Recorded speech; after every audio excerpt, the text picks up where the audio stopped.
Продолжуваме со подготвените содржини во утрински печат на Слободна ТВ. Како што е вообичаено, во нашето студио е присутен Методи Хаджијанев, професор на Војната академија во Скопје и на Правниот факултет во Штип. Професоре, темата Украинско-руската војна и кај вас и со нас ќе биде разговарано.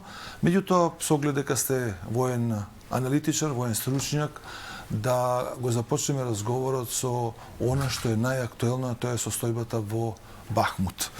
Бахмут е место во источниот регион на Донецк, каде што пред почетокот на војната живеат околу 70.000 луѓе, сега велат дека има околу 4.500 луѓе. Точка која е битна за руската армија и тука сега сакам да видиме дали е битна само од воен стратешки аспект, да го објасните тој дел, или е битен и од политички аспект, бидејќи Путин, односно Руската Федерација, овој дел од Украина го со указ го приспои како руска територија. А потоа ќе ги искоментираме и изјавите на претседателот на Украина Зеленски. Добро, Бахмут е по интензитет и по капацитет на оружје кој што се употребува таму, најверојатно го достигна нивото на едни од најголемите војни операции во 21 век, заедно со Алепо и Мосул.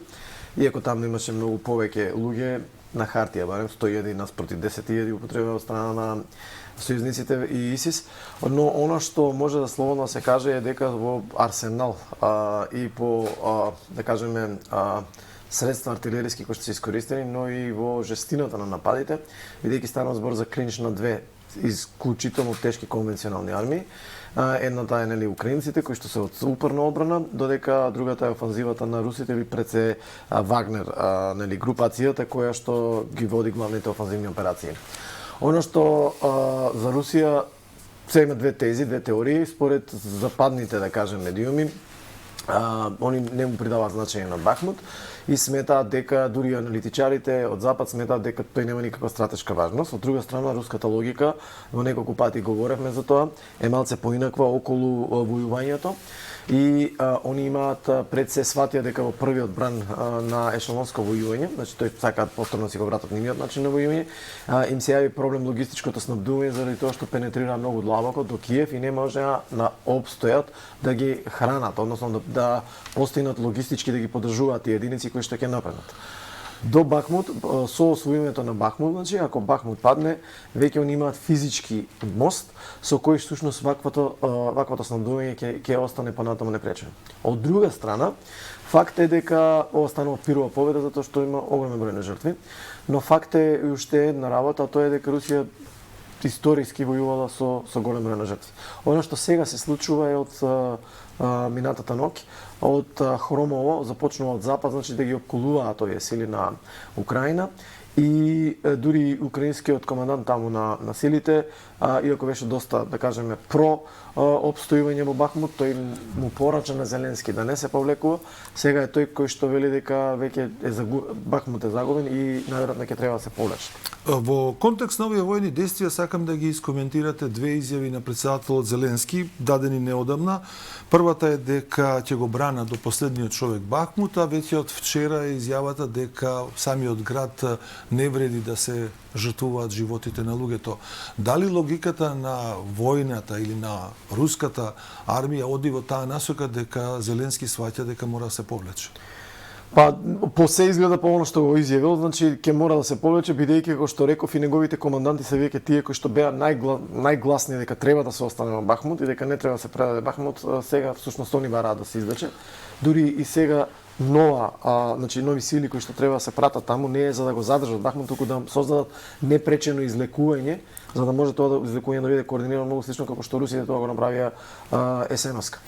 За гледачите да може да го разберат моево прашање и веројатно и вашиот одговор, ќе се обидам на оваа карта да го лоцираме Донецк, односно Бахмут, дека е во таа област каде што Русија ја приспои таа украинска територија како своја. Гледано од воен аспект, дали поразот на руската армија би значил сериозен политички удар за руската политика првото прашање. И второто прашање, дали победата или освојувањето на Бахмут од страна на руската војска и не е голема победа? Значи, Што губи, што добива? Генерално војнички реков можно е да биде пирова победа за Русија. За Русија пирова победа затоа што имаат голем број на жртви. Иако кога ќе калкулираме овие голем број на жртви, треба да видиме кој е жртва таму. Таму се жртва Вагнер групациите, не руските вооружени сили. Што е тие војуваат. Битна разлика во крајниот исход на тоа како ќе ја испорачате приказната. Збориме за кои се жртви. Така е. Втора работа е дека за Русија ова ќе биде голема морална победа, затоа што трае долго. Прво трае долго, но второ тоа ќе биде и пркос на Западот, тоа дека ќе биде антидот на сите оние тврдења дека Русија не е способна да направи пробив и да го направи спојот со, да кажеме, физичкиот мост со териториите кои што си ги прогласи за своји. Продолжуваме во контекст на ова разграничување гледано од двоен аспект. Под претпоставка дека оваа територија ќе биде освоена, врз основа на некои информации што ги најдов постари од минатата година, се говори за поврзување на овој фронт кај Донецк кон Крим, па дури сега се отвора и како информација ситуацијата во Молдавија, во Приднестровје. Читајќи ги овие стари информации, значи сега зборуваме речиси пред една година, дека војните операции се ставени на маса од поодамна за да се дојде до оваа цел. Апсолутно, значи, пак ќе кажам, логиката која што ние ја имаме за украинската војна, генерално е оформена преку западните медии, бидејќи од таму ги добиваме најголемиот дел на информации и сакале или не, тоа влија на перцепцијата на нештата како ќе ги гледате нештата. Од друга страна реков, ако сакаме да ги разбереме работите и нештата, треба да погледнеме и од руска перспектива целата таа работа. Тоа не значи дека ќе ги поддржиме во она што го прават, туку за да можеме да сватиме каде сме и на што сме, би требало да ги погледнеме и од таа перспектива работиви и тогаш ќе сватите дека во суштина русите имаат поинаков пристап на нештата. За нив времето е релативно, додека на запад им се брза бидејќи таму имате избори, па тие избори значат нели промена на нештата, тоа значи исто јавно мнение и така натаму. Русија нема таков проблем. Значи кај нив Путин е председател за секогаш, речиси, сите оние обиди дека ќе го еродираат од внатре, пропаднаат, уште повеќе разочарувањето стана поголемо, што и во делови на опозицијата тие не најдоа силни критичари за инвазијата врз Украина, туку за самиот Путин. И сега сето тоа всушност самото по себе говори дека ова што рековте, дека Русија значи има некаков план, а тој план секако сепак мора да кажеме не е како оној првичниот, а тоа е дека ќе влезат дека се прошетаат до Киев, за да може да го сменат режимот таму, бидејќи сега ретерира и сега ќе се фокусираат на овие 4 области кои што ги прогласија, за кои што внимавате се уште една немаат, Мариупол се уште немаат контрола. На него и тоа значи дека идната офанзива би требало да очекуваме таму. Пред да преминеме на прашање и на анализа на состојбата во Молдавија, во овој дел на Приднестровје, јас би го поставил прашањето или повеќе би го кажал како објаснување дека станува збор за територија која се граничи со Украина, за гледачите.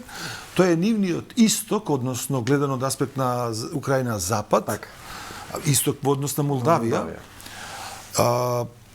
И повеќе станува збор за вертикална територија во должина, што малку е чудно и од двоен аспект, што ја протега по украинската граница.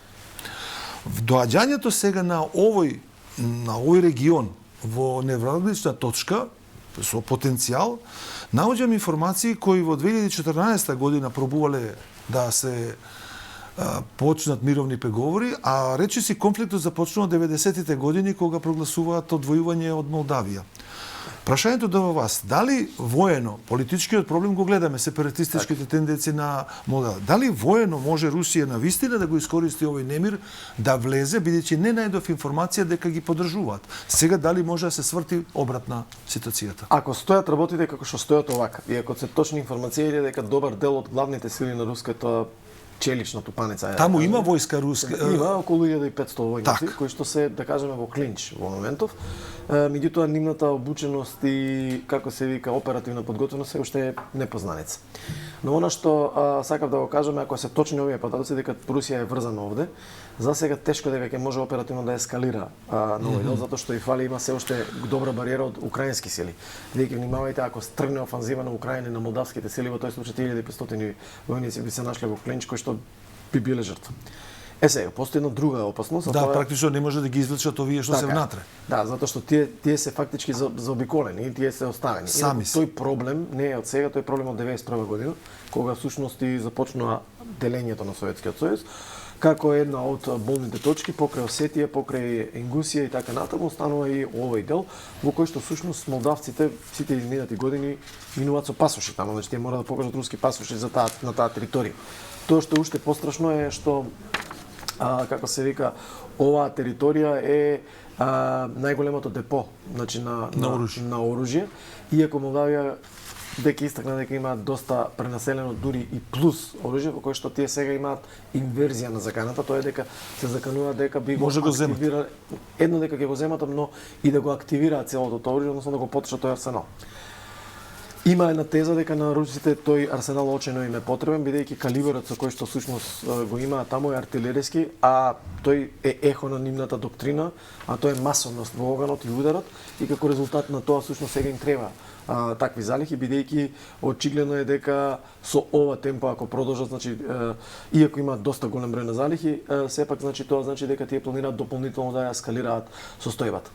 Во секој случај, сега како што стојат работите, оперативно многу тешко. Прво ќе треба Одеса да ја заземат. Да, доле. За да може да го прекинат спојот и да направат директен линк преку Мариупол и овој како се вика. Прочитав дека барат некаква врска повторно со Крим да направат руските сили, па од таму да се префрлуваат. Точно нив им треба, значи реков, целата руска доктрина на војување не е како на американците преку третата димензија, тоа е воздухот, затоа што американците се покажаа мајстори во тој дел, тоа имаат strategic airlift, кој што можат да го премостат секој овој дел. Они немаат таква доминација, не видовме воздухопловна доминација, за да би можеле да претпоставиме дека ќе имаат, да кажеме, воздушна поддршка или се она што може да имаат е непрецизна артилериска поддршка која што всушност може да им нанесе и поголеми проблеми. Со оглед дека оваа состојба во Молдавија речи си трае 30 години, јас немам илузија дека тоа утре ќе заврши. Обратно, мислам дека во дадена ситуација со ескалирање на војната во Украина и со заземање на повеќе територии и обединување, дека овој дел од светот или овој дел од државата Молдавија уште повеќе ќе ескалира. Има ли потенцијал, сега го поставувам прашањето од аспект на внатрешните немири во Молдавија, бидејќи од тоа што е структура на населението 30% се молдавци, 30% се руси, да дојде Молдавија во граѓанска војна? Значи, дефинитивно дека Молдавија има шанси да ескалира. Мислам дека за сега ситуацијата таму властите имаат под контрола. Не станува збор за чисто руско население, туку станува збор за туркмени кои што се наклонети кон русите. И дека тоа е малцинство кое што всушност има себе си се гледа или има своја перцепција која што, да кажеме, е поблиска со русите. Во рамките на структурите на Молдавија, проблемот е што има инсталирано делови во администрацијата кои што се остаток. Да, остаток од поранешните режими, што исто само по себе проблем. Ја прави слаба администрацијата на автоматски може тоа се, значи по дефиниција тоа значи дека е подложена на саботажи и на било каква одлука. Значи доволно е некој администратор да ја саботира, вие било каква команда, било каква информација, било каков ланец на снабдување да биде прекинат, ќе биде проблем. Прашањето го поставив од аспект дека не добив никаде во овие ситуации дека Русија отворено би влегла со војска, веројатно кога би одела дестабилизацијата би била од внатрешни сили. Ако затоа реков, значи за сега Русија нема интерес да го ескалира тоа, бидејќи ќе ги растегне премногу силите. Главен фокус има сака да направи спој. Да, практично ова би дошло доколку она стигне да ги обедини овие јужниве територии, да има мост преку Крим. Меѓутоа, нискиот или профилот со низок интензитет, односно конфликтот со низок интензитет, секогаш ќе сака да го ескалира Русија и да го користи како дистанца и да го користи како прокси. Прокси закана за Западот. Западот пред се Соединените Американски држави за секое движење на руските сили не гледа благонаклоно. Нивниот одговор редовно гледаме колку што можат повеќе оружје носат, меѓутоа се јави сега Кина со 12 точки мировен план. Дали ова може да го третираме како сериозен обид или повторно еден вид само популарна информација за широките народни маси? Јас за ова веќе напишав и во како се вика една колумна дека се очекува такво нешто и се очекуваше дека Кина ќе излезе со таков план, а Русија дека веднаш ќе го прифати и за 2 дена излезе дека Захаров излезе и рече дека е целосно прифатив тој план. Зошто? Затоа што тој зборува за една нова реалност и тој зборува за почитување на суверенитет и почитување на основните принципи на Обединетите нации. Кога ќе го читате сам по себе предлогот, не е така лош. Меѓутоа проблемот е што прашањето е каде почнува. Каде го лоцира изворот на конфликтот? Не само каде го лоцира, него од кога почнуваме да рачунаме дека ќе го водиме територијален интегритет, пред инвазијата или сега со новата реалност. Значи, ако зборите за новата реалност во која што Русија фактички ги има тие територии, тоа значи дека сега Украина е агресор. По таа инверзија на нештата. Добро, Кина имаше во почетокот и се уште стои на ставот дека Русија изврши интервенција во Украина. Она не го напушта тој концепт на политичка оцена. Точно, ама никаде веќе не го повтори. Тоа беше на почетокот дека ќе остане, но никогаш повеќе не го повтори. Она што гледаме сега е зближување на односите, уште повеќе зближување на односите со Белорусија. Лукашенко веќе со Кси, значи имаат средба, што само по себе има две работи. Првата е исто така, значи да го или тоа да го засели сојузот цел, затоа што сад пак со Казахстан склучи посебен стратешки договор, која што требаше да биде најсилната, да кажеме, потпора на Русија во тој централна Азија. Но она што сега го гледаме е дека Лукашенко фактички се става во рацете на Кина и на Русија и создава сериозен проблем за санкциите, бидејќи преку Белорусија Кина ќе може да доставува оружје до Русија, што сериозен од друга, значи ги автоматски ги наруши силите на... Така е. Да ве прашам од аспект сега на точката која што Кина ја става во овие 12 точки, а тоа е зајакнува дека безбедноста всушност на планетава или во одредени региони е нарушена поради проширување на војните блокови, каде што директно се мисли на проширувањето на НАТО. Дали Кина со оваа реченица се обидува сама себе да се заштити во однос на евентуално проширување кон исток, во однос на неа или во однос на ситуацијата со Тајван? Значи, апсолутно повторно ќе кажам, тоа е реалноста која што тие ја гледат и сега ако сакаме да го разбереме и самиот договор и мора да гледаме нивните позиции и интереси.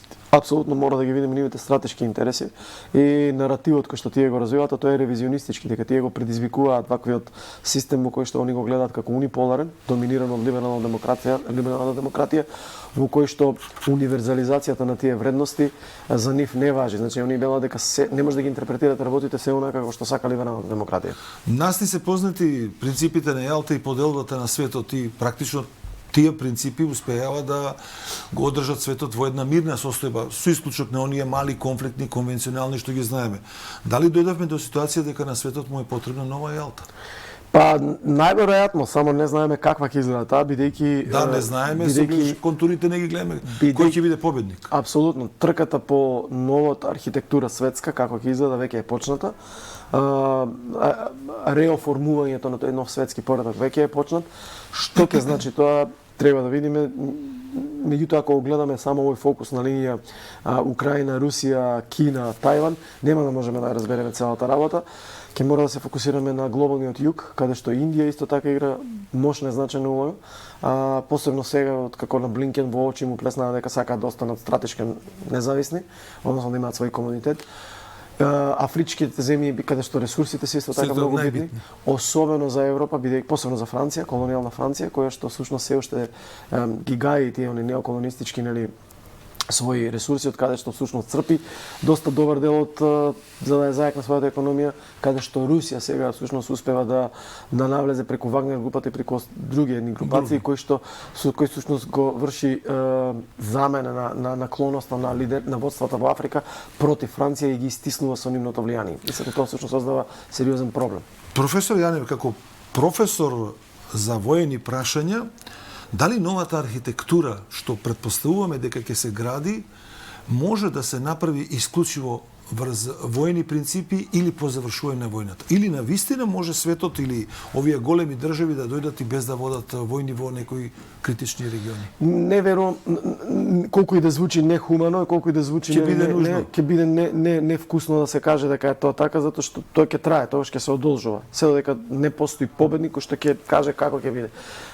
Втората светска војна завршила како двете двата главни правци од, да кажеме, онаа француска буржуазска револуција, тоа е либерте, егалите и фратерните, нивните екстреми либерализмот, фратерните, она е фашизмот и егалите еднакваста социјализмот, победиле двата, значи двата блока, тоа е социјализмот и либерализмот ги победиле, па они направиле после тоа некаков клинч и договор за тоа како ќе изгледа. Ако немате победник, имаме вакви, значи пребриваја тивко, тлење и ерозија на сигурност.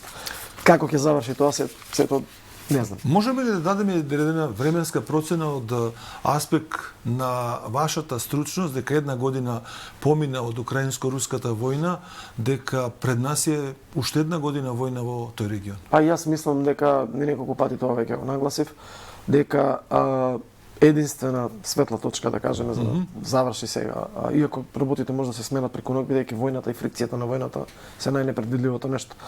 Меѓутоа, за сега, како што стојат работите, единствена светла точка за да дојде до крај, која што за жал не е прифатлива за украинскиот народ, е смена на позициите во САД, доминација на републиканците апсолутно во извршната власт, со што всушност ќе дојде до смена на испораката на оружје и поддршката, а тоа автоматски ќе значи крај за Зеленски, односно ќе треба да мора да прифати се оно што ќе му биде сервирано. Веројатно кај одреден круг на европски аналитичари и политичари има представа дека доаѓањето на републикански лидер, односно кандидат за председател, може да ја сврти оваа ситуација во руско-украинската војна. Навистина верувате дека американските интереси зависат од персоналната смена во Белата куќа? Па не е само персонално, тоа е веќе идеологија. Значи, они, ако гледате вие, жално е што, да кажеме, значи, они успеа да се идентификуваат со Путин во голема мера. Републиканците, кога ги читате ставовите, се анти-ЛГБТ. Добро, во случајот со Доналд Трамп. Се анти-ЛГБТ, па не е само Доналд Трамп, имате доста републиканци кои го поддржуваат, така е. Значи, они се анти-ЛГБТ, тие се антиглобалисти и тие се се оно што е спротивно од оно што демократите го форсираат, а тоа е отворено општество, слободна трговија на движење стоки, услуги и капитал и пред се да кажеме стимул на тие странски инвестиции во кои што повторно имате доминација на одредени корпорации. Разговорот би го завршил со едно можеби повеќе не воено прашање или прашање за вас од аспект на вашата стручност, меѓутоа дали можеби разликата меѓу демократите и републиканците се должи во разликата на интересите, дека републиканците се повеќе врзани со производството на нафта и дистрибуција низ светот во однос на демократите, гледано фамилијата Буш. Па реагирањето на демократите во оваа ситуација е сосема различно од тоа кога доаѓаат републиканците. Тоа би можело да биде еден од индикаторите ако ги следите, меѓутоа ќе видите па дека најголемите, како се вика, поддржувачи на републиканците се исто така и најголеми произведувачи на оружје. Тоа значи па нека нив им одговара војна, бидејќи тоа значи дека ги трошат персоналите, односно ќе имаат профит.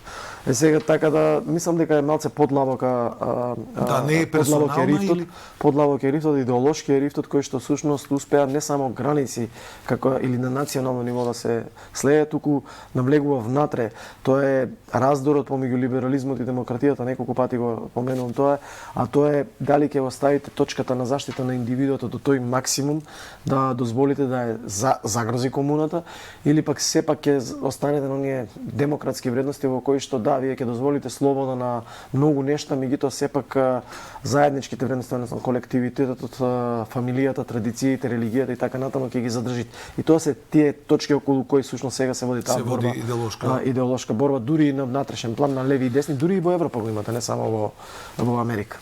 Благодарам, професоре, за овој разговор. Почитувани гледачи, ова беше професорот Методи Хаџијанев од Војната академија и професор на правниот факултет во Штип. Утре продолжуваме со тема слична на денешнава. Благодарам, професоре. Благодарам и на вас. Продолжуваме со рекламен блок.